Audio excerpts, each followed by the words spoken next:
요한복음은 예수님이 어떤 분인가 하는 것을 우리에게 소개해주고 있는데, 요한복음을 시작하면서 요한은 예수님을 말씀, 헬라어로 로고스라고 소개를 하고 있습니다. 이 당시에 사람들은 여러분 이 헬라 철학의 영향을 받아서 로고스라는 단어의 의미를 잘 알고 있었기 때문에 요한은 그들이 아는 언어로 이 예수님이 어떤 분인가 하는 것을 지금 가르쳐 준 것입니다. 여러분, 우리는 지금 로고스라고 하는 것이 굉장히 좀 낯설고 이게 무슨 뜻인가 이렇게 생각을 하는데, 이 당시 헬라 철학의 영향을 받았던 이 로마 종래 사람들은 이 로고스라는 단어를 잘 알고 있었습니다. 이 헬라 철학에 있어서 로고스는 우주를 지배하는 이성과 원리를 가리키는 단어인데, 이런 건 여러분 기억할 필요가 없고, 쉽게 말하면 이 보이지 않는 신들의 이상 세계를 사람들에게 알 수 있게 해주는 역할을 하는 것이 로고스다. 다시 말하면 여러분, 하늘의 세계는 보이지 않습니다, 우리에게. 근데 하늘의 세계가 어떤가 하는 것을 우리에게 사람들이 알 수 있도록 가르쳐 주는 것이 이 말씀이다, 로고스다. 여러분, 제 안에 무슨 생각을 가지고 있는지 여러분 모르잖아요. 그런데 제 생각을 여러분들이 내 마음이 어떤지, 내 생각이 어떤지를 알 수 있게 해주는 게 뭡니까? 말입니다, 말. 제 말을 들어보면, 저분이 무슨 생각을 하고 있구나, 저분이 이런 마음을 가지고 있구나 하는 걸 알죠. 그러니까 헬라 시대에 이게 복잡한 헬라 철학 이야기입니다만, 그런 건 다 기억할 필요는 없고, 쉽게 말하면 하늘에 있는 건 잘 모릅니다. 알 수가 없어요. 우리가 볼 수도 없고.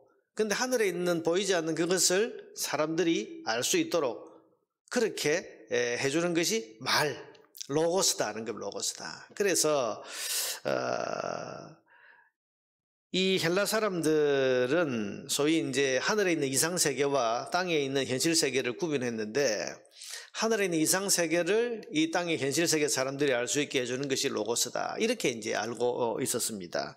근데 요한은 사람들이 알고 있는 이 단어를 사용해서 예수님을 소개하는데, 예수님이 어떤 분입니까? 예수님은 보이지 않는 하나님이 어떤 분인지를 사람들이 알 수 있게 하기 위해서 육신을 입고 이 땅에 오신 하나님이다, 이렇게 지금 소개를 하고 있는 것입니다. 여러분, 14절에 우리가 잘 아는 말씀이 육신이 되어 우리 가운데 거하셨다, 이게 그런 뜻입니다.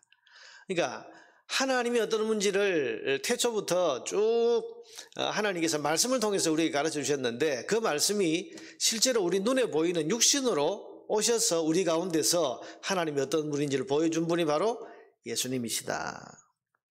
그리고 그래서 예수님을 잘 보면 하나님을 알 수 있다, 그렇게 선언을 하죠. 그게 18절입니다. 여러분, 18절에 보니까 본래 하나님을 본 사람이 없으되, 하나님 볼 수 없죠. 그런데 아버지 품속에 있는 독생하신 하나님이 나타내셨다.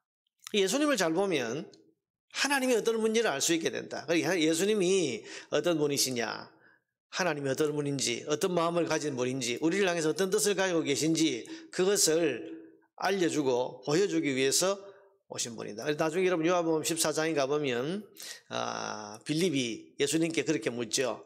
아버지를 우리에게 보여주옵소서. 그랬더니 예수님 뭐라고 대답하셨습니까? 어째서 아버지를 보여달라 그러냐, 나를 본 자는 아버지를 보았다.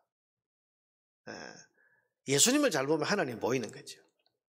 여러분, 그래서 우리가 예수님이 어떤 분이냐를 여러 가지로 말할 수 있지만, 요한복음이 우리에게 소개해 주는 대로 예수님은 하나님을 보여주러 오신 분이에요. 보이는 하나님이십니다. 그래서 예수님이 어떤 말씀을 하셨냐, 그걸 잘 보면 하나님이 어떤 마음을 가지고 계신다, 어떤 뜻을 가지고 계신다 알 수 있는 거고, 예수님이 하신 일을 보면 많은 사역들이 나오는데, 예수님이 하신 일, 병자를 고치셨다, 죄인을 이렇게 죄인과 함께 식사하시고 또 죄인을 용서하셨다, 이런 여러 일들을 보면 하나님이 어떤 분이고 우리를 향해서 어떤 마음을 가지고 계신가 하는 것을 이게 우리가 알 수 있고 볼 수 있게 된다는 거. 그래서 여러분, 앞으로 우리 요한복음을 보고 말씀을 읽을 때마다 예수님의 모습을 보면 보이지 않는 하나님이 어떤 마음을 가졌는가, 보이지 않는 하나님이 어떤 뜻을 가지고 계신가, 보이지 않는 하나님이 우리에게 뭘 요구하시고 뭘 원하시는가, 이걸 이제 보면서 이 말씀을 묵상해야 되는 겁니다. 나아가서 요한복음은 예수님은 하나님이 어떤 분인지를 우리에게 보여주실 뿐만 아니라 사람이 하나님의 은혜를 얻는 것, 그리고 생명을 얻는 진리, 이것도 우리에게 알려주러 오신 분이다. 그렇게 강조합니다. 17절에 보니까 율법은 모세로 말미암아 주어진 것이요 하나님께서 율법을 모세를 통해서 우리에게 주셨습니다. 그러나 은혜와 진리는, 하나님의 은혜와 그리고 구원받는 이런 진리는 예수 그리스도로 말미암아 온 것이라. 예수님을 통해서 우리에게 왔다. 그러니 여러분, 지금 이 요한복음이 서론을 시작하면서 뭘 강조합니까? 예수님 안에 다 있다는 겁니다.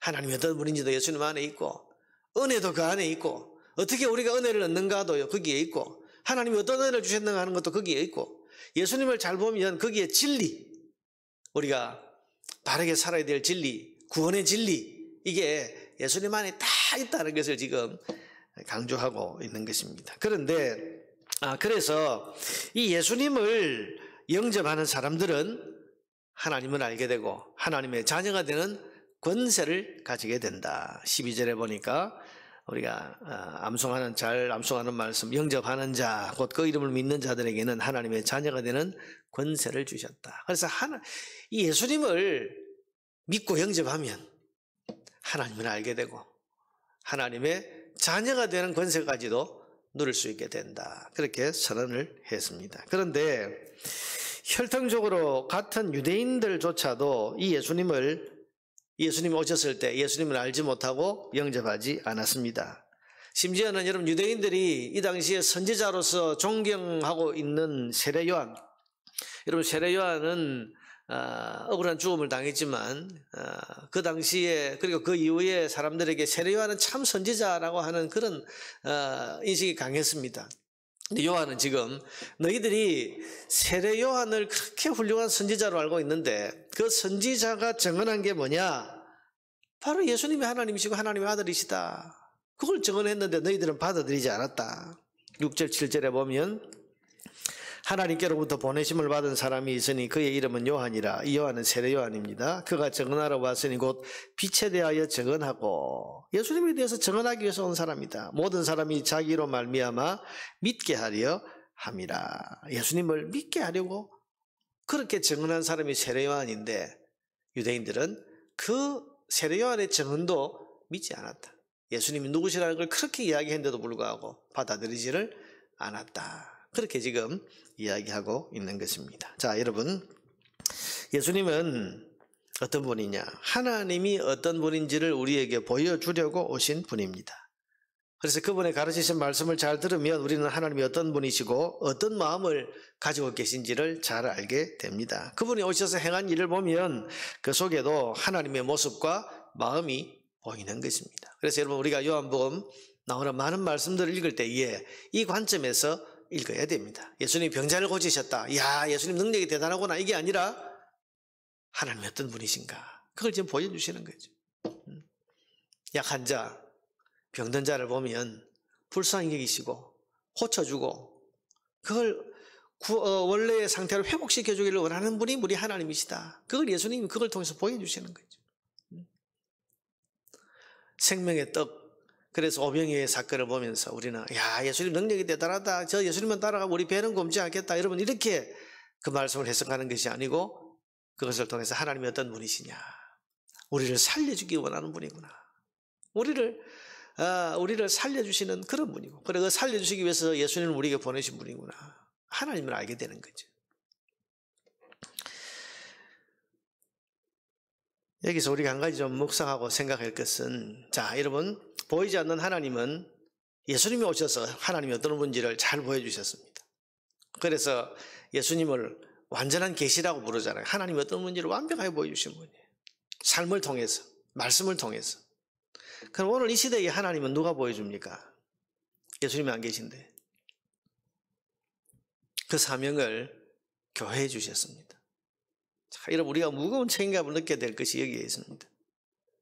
오늘 이 시대의 세상 사람들은 하나님이 어떤 분인가 하는 뭘 보고 합니까? 교회를 보고 아는데요. 그리고 우리 성도들을 보면 아는데요. 예수 믿고 성령이 계신 나를 보면 내가 여러분 하나님을 보여줘야 되는 그런 사람이에요. 하나님이 어떤 분이시다. 사랑의 원자탄으로 유명한 손양원 목사님, 세상 사람들이 그 큰 사랑 앞에 감동을 하면서 그게 손양원 개인의 사랑이다라고 말하지 않고 저게 예수 사랑이다. 하나님 저런 분이시구나. 근데 그 사명이 여러분 교회와 또 오늘 우리 한 사람 한 사람에게 주어져 있는 거, 우리가 사실 그 사명을 가진 거예요. 너희는 세상의 빛이라, 소금이라. 너희로 너희 빛을 세상 가운데 비춰서 하나님께 영광을 돌리게 하라. 하나님이 어떤 분인지를 알고 하나님께 영광 돌리게 하라는 게 우리 사명 아닙니까? 그런 점에서 생각해 보면 오늘 우리는 이 시대의 교회는 참 부끄럽다는 생각을 참 많이 하고 사명 역할 제대로 감당 못하고 있다, 이런 생각을 하지 않을 수가 없습니다. 그런 점에서 우리가 참 회개해야 될 제목이 많죠. 여러분 기억합시다.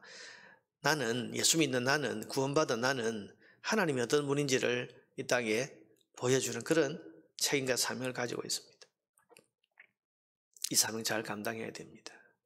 자, 그러기 위해서는 우리가 올해 표이기도 하지만 우리가 하나님께로 더 가까이 나가야 됩니다. 우리가 하나님을 더 잘 알아야 됩니다.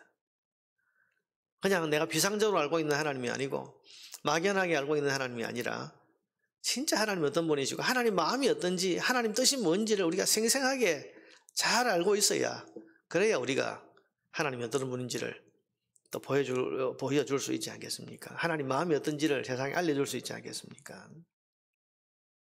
물론 말로만 알려주는 게 아니고 삶을 통해서, 우리 생활을 통해서, 우리 인격을 통해서 보여줘야 되는데, 어쨌든 먼저 할 것은 우리가 하나님을 더 잘 알아야 한다는 것입니다. 우리가 계속해서 요한복음을 읽고 묵상하면서 예수님을 통해 보이는 하나님과 하나님의 마음과 하나님의 뜻을 잘 볼 수 있어야 되겠습니다. 그래서 우리가 하나님께 더 가까이 나가기 위해서 하나님이 어떤 분인지를 더 깊이 알고 더 잘 체험해야 할 것입니다. 그래서 눈으로 볼 수는 없지만 분명히 살아계신 하나님 앞으로 한 걸음 한 걸음 더 가까이 나아가서 우리가 하나님이 어떤 분인지를 우리 오는 길을 통해서 더 깊이 알고, 그래서 우리의 삶을 통해서 세상에, 우리 주변에 하나님이 어떤 분인지를 드러내고 또 알려주는 우리의 사명과 역할을 잘 감당할 수 있게 되기를 주님의 이름으로 축원합니다.